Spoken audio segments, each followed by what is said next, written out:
आज आहे मार्गशीर्ष महिन्यातला दुसरा गुरुवार, दत्त जयंती आणि पौर्णिमा. गुरुवार मी पकडत नाही, आई पकडतात. सो त्यांनी घट मानलेला आहे. पण उपवास मी पकडला आहे कारण पौर्णिमा आहे. मी पौर्णिमेचा दत्त जयंतीचा उपवास असतो. सो मी मस्त अशी खिचडी खाऊन घेतली आणि संध्याकाळी उपवास सोडायला आज आम्ही करणार होतो छान अशी शेवयांची खीर. आता शेवयांच्या खिरीसाठी मी ज्या शेवया यूज करते त्या ऑलरेडी भाजलेल्या असतात, पण आपण तुपावरती थोड्याशा भाजून घेऊया, त्या छान लागतात म्हणून मी भाजून घेते. आणि याच्यामध्येच आपण थोडेसे ड्रायफ्रूट्स पण भाजून घेणार आहोत. ड्रायफ्रूट्सचा मी थोडासा बारीक कूट केलेला आहे, तो पण याच्यासोबत छान भाजून घेऊया. थोडंसं पाणी टाकायचं, अर्धा कप किंवा 1 कप, फक्त थोड्याशा शिजण्यासाठी.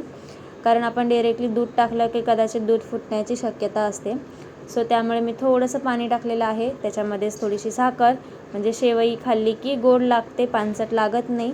त्यामुळे मी शिजायला साखर टाकते, जेवढी तुम्हाला टाकायची असेल तेवढी. सो तेवढी मस्त शिजून घ्यावा. 1-5 मिनटं लागतात फक्त.